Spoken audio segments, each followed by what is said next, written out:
You know, he's one thing that I can say. A lot of us that are in these groups that are trying to reach out to our brothers and sisters, trying to put positivity back into the world and stuff like that. It is rubbing off on our kids. You know, at least it has mine. Definitely.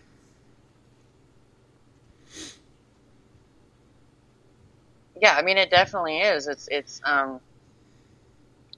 it's not. You know, I hate to ever say, and I'm reading these chat comments as we're going along, and you know, us growing up, we didn't have this stuff. Oh my God, hold on one second, because I gotta say that the coolest man ever just joined the chat. So I gotta give a shout out to Fluffy. Um, he'll know what I mean, but his name's Gerard. They do a American Rebellion show on YouTube, and I adore this guy. So, hi Fluffy. What up, But Fluff? yeah, he'll say some smart ass thing here in a second, I'm sure. But yeah. You know, I mean, we can still provide our kids with all those things, but it's like life has gotten so fast that it's, you know, sometimes easier when you're trying to do 100 things for your kid to momentarily watch YouTube or to play a video game or whatever. But it's the parents who just let that stuff babysit their kids. Basically, like society and technology is raising these children, because parents get into this kind of mindset of, okay, well, they're safe and they're right here and I can see them. So I'm going to go do this stuff over here, and I got to get all this stuff done. I'm an extremely busy person all day long, and yes, my kids do their Minecraft, and they have their YouTube channels they watch or whatever. But if you notice, like my daughter, she's very much into the Patriot community. She's very much into her gory makeup and such. She has her own page, a couple of her own pages, and that's her thing. But that's her way of, you know, maintaining and building her talent for something she wants to do for the rest of her life. And I do homeschool, so they are here 24/7. So sometimes, you know, them being on a video game or watching a few videos is a way to get a break. But you still have to step in and say, this is not really what this is. This is not really what that is. No, we don't do Roblox. Yeah, we went through that whole thing, Smashly. But it's very much patrolled by pedophiles. So they have their Minecraft on the Xbox, but it's not connected to any of that. But yeah, everybody should really watch out for that. That's crazy. You know, but yeah, she does a lot of that stuff, and I'm so proud of her for it. But it's like, you know, you have to guide that. Yeah, you do. You have to. And that's where the time limit and stuff comes on. And you're exactly right. It's a babysitter for most people. I know that's whenever I moved in with my father at the age of 12, I never got to play so many video games in my life. It was, hey, can I go down to the park, which was like 50 feet from the house? I was like, can I go down there and play ball with the guys? No, just fucking go upstairs and play video games. I don't want to play video games. I'm sick of playing Donkey Kong and Mario Brothers and whatever else. I'm sick of it. Well, your little brother needs somebody to play with. Well, he's got his own friends. Leave me alone. I want to go play with the big guys. You know, people my age. But, you know, it was used as a crutch and something just to keep, you know, the kids out of the parents' hair so they could do what they wanted to. And it's still that way. Yeah, I'd be damned. You know, my son, he'll come over here, he'll jump on my Xbox, he might be on it an hour, and then he's done. Because he's ready to get up and go do something. You know, we took off to a buddy of mine's house last weekend and watched St. Pierre whoop some ass and whatnot. You know, hung out with some real people. You know, he's getting at that age. He'll be a senior next year. God, I can't fucking believe this. And he's fixing to take a step out in the real world. Yeah, there wasn't anything, you know, bad going on, but it was a group of people around my age. And just to kind of show him, like, look, there's nothing bad going on here. You know, we were drinking some beers and stuff and whatnot. But just to kind of show him that these are some of the things that happens whenever you get into an adulthood. your days of going outside and playing and whatnot is not so much. You're going to be working every day. What I'm pushing college because college is paid for, but find something to do with your life. Be productive. Do what makes you happy. Don't just pick a job to be picking a job.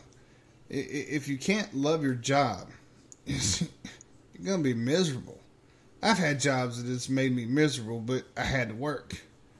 And then sometimes you got to step up to that one that you love, but as long as you're working towards it, that's the whole point. Sometimes it's the journey that's more important than the actual place you're trying to get sometimes. Right. First wife didn't want me in the military. As soon as I found out she was cheating, 3 months later I was in basic training. So I'm going to live my dream job.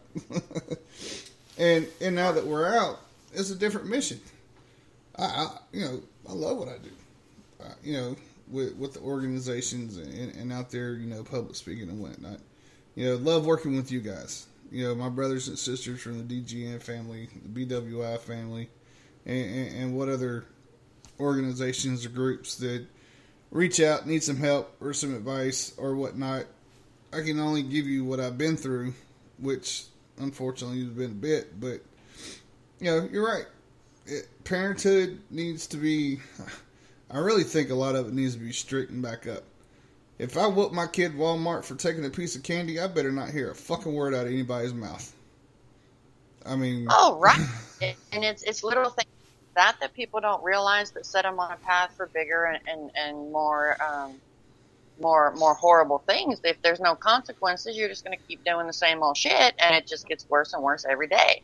Yep. And what's bad is it kind of goes into effect of everything we do as adults, not our kids so much, but us as adults, we have fallen into some of the same things. We have, the only way to say it really is there's snakes in the grass and everything, from public office to in our respective movements. And until we open our eyes fully on it, on any level, on any labeled party, we're going to continue to be what Stalin actually dubbed as useful idiots. Not meaning unintelligent, but easily led by whichever narrative can be pushed the hardest. Now, whether you're a kid that's not getting the right guidance from a parent and you become a useful idiot for societal bullshit that has an agenda backing it, or you're an adult who's listening to somebody tell you something that you're taking for gospel without actually checking any of it out your damn self, either way, you're still falling into that Saul Alinsky habit of creating this aspect of bullshit that we can't get out of. Yep. That's you're exactly right. Exactly right. Couldn't have said it any better. Politics. And have Hollywood, which is our entertainment industry, is destroying everybody. Our schools are indoctrinating our children so bad it's not even funny. Social groups completely erase anything parents try to teach. It's all steeped in sexual deviance, violent actions, mental illness, and it's of such epic proportions that it's being reported on every minute of every day. And all we can really do is sit back and bitch about it because there's so much going on that we don't know where to start to really do anything to change it. And it's absolutely just, it drives me nuts. And I'm not, it's funny because I do political news, right? But I'm not really that big on politics per se, on the crap they're doing and what they're doing or whatever. Mm-hmm. But it's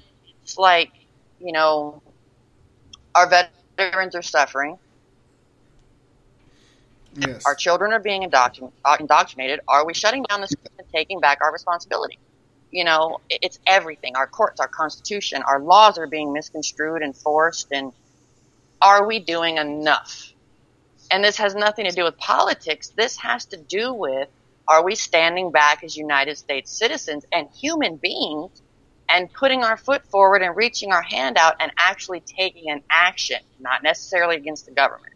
We can change a lot of this shit simply by being there and doing something. It's not that hard.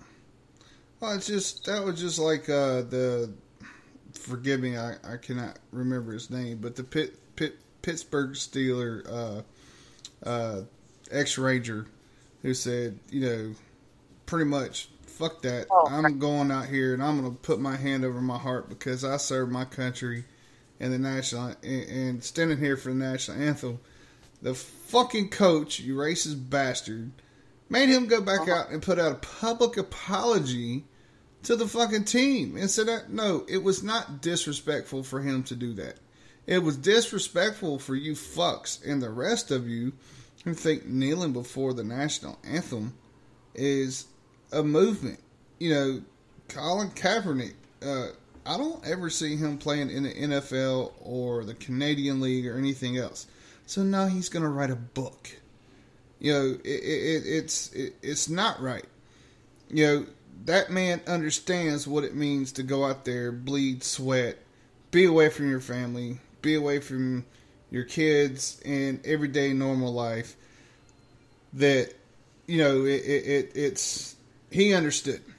And for them to come back and tell him that he has to do this is bullshit. I would, you know what I'd have done? I'd turn around, I'd have threw my helmet through the fucking coach's office and told him to suck my dick. I fucking quit. Yo, I'll live off of my military pension. You can take this orange, white, and black uniform and shove it up your ass. You know, that's not right. He should have never done that. He done the right thing. He did. And from what I understood from what he said is it wasn't even an intentional offense to anybody. He did what he felt was right as an American patriot and as a former service member. He wasn't thinking. He just did what he needed to do. And that is what more people need to be doing.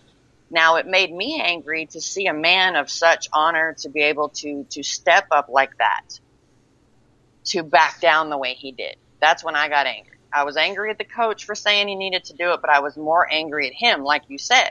I'd have took that helmet, shoved it up somebody's ass, and walked out of there so fast they wouldn't have seen the colors leaving. You know, it's absolutely ridiculous. You know, oh man, it's just, it drives me nuts. And now we have the California NAACP demanding that we remove the Star Spangled Banner as the national anthem. And the reason why is so epically stupid, it's not even funny. I don't know if any of y'all have seen this yet. And I came across it by accident actually just a few hours ago. And I was like, really? I just wanted to start screaming.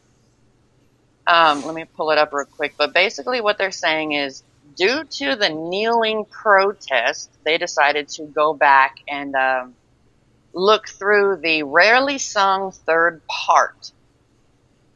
And the part they have an issue with is, their blood has washed out their foul footsteps pollution. No refuge could save the hireling and slave from the terror of flight or the fear of the grave, I think is the exact words. And they're trying to claim that that basically means that America was saying that they were going to kill all the slaves because of the war and all this other crap. And it's so ignorant, it's not funny. That verse literally is talking about the opposing sides, mercenaries and hired soldiers, and the ones that were forced to be in that war. It actually has nothing to do with what they're trying to pass it on as. Nope. And that's what they're using right now to petition that they remove our Star Spangled Banner as our national anthem. Seriously? Me personally, I don't think it'll ever pass. But if it did, there'd be a lot. I think that right there within itself would start a civil war. Honestly. You take the Star Spangled Banner away that's been our national anthem for years and years and years.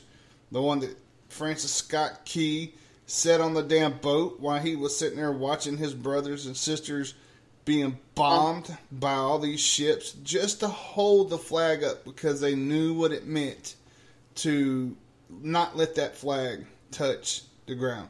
Men literally died to hold that flag up. And when dusk came, it was still up there. And, you know, granted, that's all the British wanted was, you know, take down the flags and we'll stop. We'll stop. Nobody will get hurt. Fuck you, man. When has this country ever backed down from any fight? Anybody that wanted to oppose us or whatnot? You know, you got your own laws of your own land. We're not going to come to the Middle East. We're not going to come to Asia. We're not going to go to North Korea.